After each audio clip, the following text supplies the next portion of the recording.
Perkenalkan, nama saya Nes Jantasan Golola.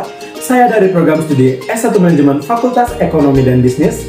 Di sini saya akan mempresentasikan materi tentang kemitraan atau partnership, kemudian teknologi informasi, dan metode transportasi. Jadi yang pertama adalah kemitraan atau partnership. Kemitraan atau bekerja sama dengan supplier dan jaringan distribusi. Dan macam-macam bentuk kerjasamanya yaitu merger, joint venture, warlaba, konsolidasi, dan aliansi. Kemudian ada konsep kemitraan. Konsep kemitraan sendiri itu mitra bersedia melepaskan sebagian kebebasan dari posisi kekuasaannya. Kemudian mitra harus berbagi secara sebanding. Dan supplier mengubah sikap dan pembeli lebih bersikap partisipatif dengan suppliernya. Kemudian the spirit of partnership. Jadi tujuannya sama, saling menguntungkan, saling mempercayai, dan menjalin kerjasama jangka panjang. Kemudian ada kemitraan dengan supplier.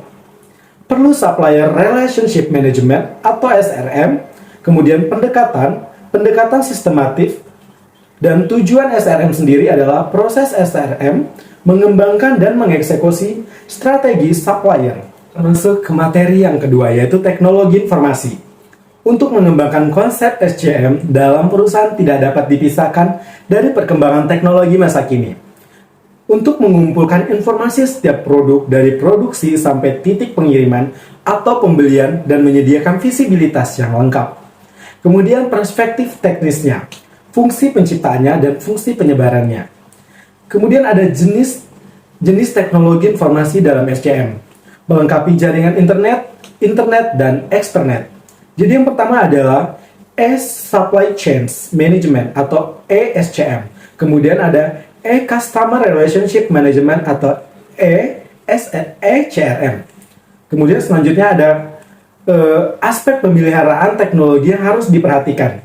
Yang pertama adalah kriteria pelanggan dapat bervariasi. Kemudian yang kedua, perusahaan ingin dapat melakukan hubungan dengan pelanggan dari berbagai tempat yang diinginkan. Kemudian ada pelanggan yang ingin menghubungi perusahaan lewat berbagai jenis peralatan. Kita masuk ke materi yang ketiga yaitu metode transportasi.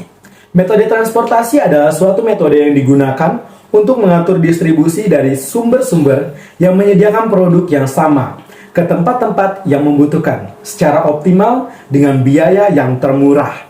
Kemudian adalah tujuan dari transportasi, yaitu suatu proses pengaturan distribusi barang dari tempat yang memiliki atau menghasilkan barang tersebut dengan kapasitas tertentu agar biaya distribusi dapat ditekan seminimal mungkin. Kemudian yang kedua, berguna untuk memecahkan pemasaran distribusi atau alokasi.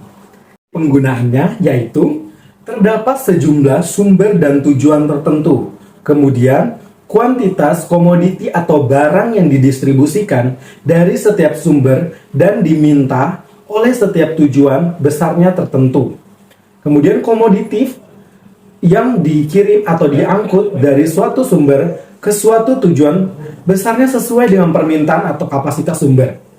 Kemudian yang keempat adalah ongkos pengangkutan komoditi dari suatu sumber ke suatu tujuan besarnya tertentu. Yang terakhir adalah metode pemecahan masalah. Kita menggunakan tabel awal yaitu metode Northwest Corner Method, kemudian metode biaya terkecil atau least cost method, kemudian FAM atau Vogel Approximation Method. Kemudian kesimpulannya adalah tabel awal dapat dibuat dengan dua metode yaitu metode Northwest Corner dari pojok kiri atas ke bawah, ke kanan bawah. Kelemahannya adalah tidak memperhitungkan besarnya biaya sehingga kurang efisien. Kemudian metode biaya terkecil, mencari dan memenuhi yang biayanya terkecil dulu, kemudian metode itu lebih efisien dibandingkan metode Northwest Corner. Jadi sekian presentasi dari saya. Bila ada kesalahan, saya mohon maaf. Terima kasih.